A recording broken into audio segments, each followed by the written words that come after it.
Welcome to the Academic Skills Center's PSA on developing motivation. My name's Roger Mancastroppa, but most people just call me Mac. Today we're going to talk about what is motivation, the different types, the mindset behind it, developing a gentle mental discipline to encourage it, and of course, cultivating curiosity. So according to Merriam-Webster, motivation is really this condition of being motivated or the force, stimulus, or influence that provides us the impetus to do the things that we do. That said, most people are motivated by a range of things, and there's usually a lot involved or many factors at play with our motivation and why we move forward. But let's keep looking. So there's two basic types, of course, intrinsic motivation, which comes from within. We usually think of this as like, wow, I'm having fun, or ooh, this is interesting, or wow, I'm rising to this personal challenge.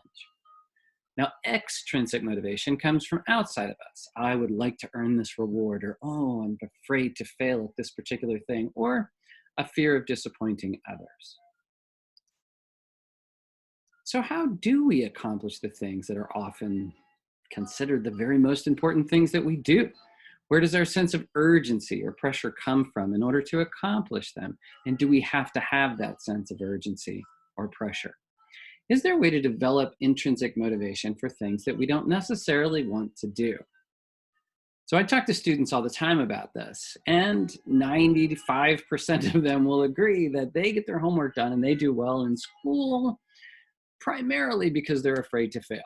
They're afraid to disappoint their parents, their instructors, etc. And though there's usually some part of them that enjoys certain classes that they're taking and ultimately is heading a direction they would like to go.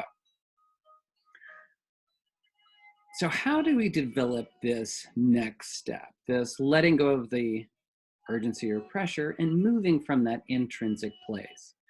Well, first of all, let's look at mindset.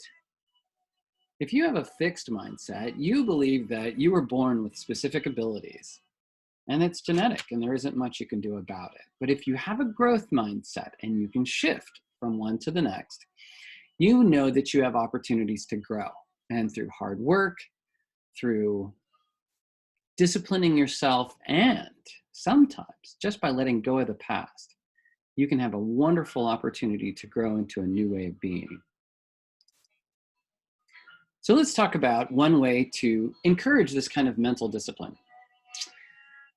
First of all, goal setting is evolutionary, which means that we need to set our goals so that we have an objective to work toward. This is just how our body chemistry works, and it's really helpful. Know too that strength comes with practice. So that means the more often you're working from an intrinsic place, the more easily you will work from that intrinsic place. And of course, resilience means seeing the opportunities and then striking while the iron is hot. And if you know this, right, this old proverb alludes to the idea of a blacksmith, right, at his or her forge. And they've got the tongs and they're holding the hot, molten, pliable metal, and they're hitting it with their hammer, right? As soon as that metal cools and hardens, well, the opportunity is lost. So with resilience, when you're in the moment and you see the opportunity, that's the time to at least schedule the time to take advantage of it. Now, remember back when you were a child, remember those classes you took on emotional growth?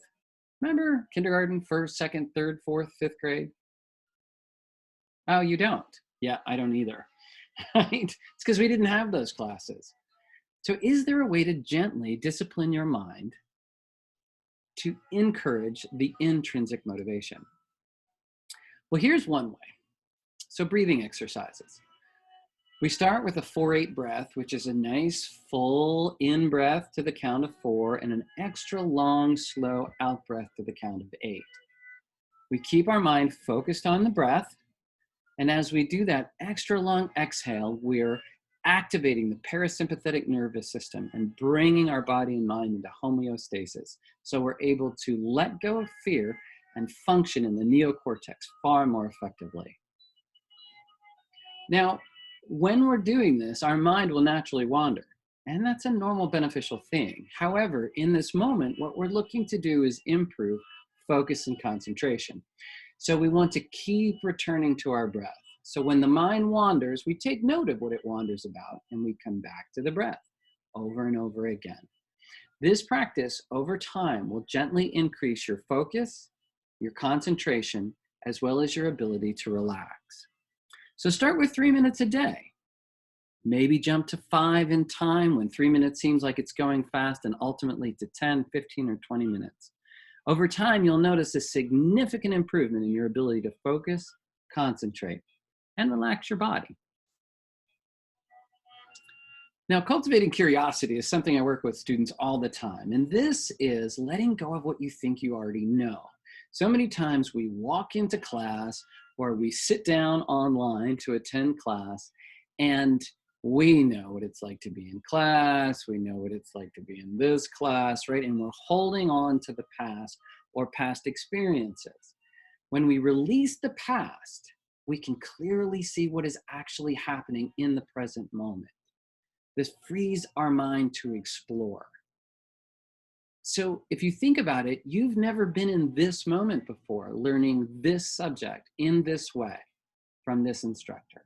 And if you really pay attention, it can open up tremendously and you can engage at a much deeper level. Now, we'll say you're in class and the instructor writes this on the board: the causes of human warfare, economic gain, territorial gain, tribalism. As you look at it, what is your mind trying to do with this? It's trying to hold on to it, right? You're trying to memorize it, which is really the hardest way to learn something. Now we're gonna do a simple shift and then we're gonna notice what the mind does. So now read this. What are the causes of warfare? What is your mind doing now? Do you notice that it's seeking out the answers? Just by phrasing things as questions, we can significantly increase the curiosity that our mind has for working with even difficult subjects. So today, we talked about developing motivation. So developing your intrinsic motivation. And it's a wonderful thing. I've given you tools to manage that, right? To develop your focus and concentration skills, to do your mindful breathing, to do it on a daily basis in order to build that muscle, right? And when appropriate, use extrinsic motivation. It's okay to give yourself a reward from time to time. Also, cultivating that curiosity, letting go of the past and appreciating the moment right then to see what's actually in front of you and really helping to develop that opportunity in the moment to learn. Now, all of these things will help you develop the motivation to accomplish the larger goals you'd really like to achieve. And of course, it does this by helping you have the ability to do the things that you find that inner resistance to. So I want to thank you for joining me today. Again, my name's Roger Mancastroppa here at the Academic Skills Center. And I just wanted to appreciate you joining us today and let you know that we hope you found this PSA on cultivating motivation helpful.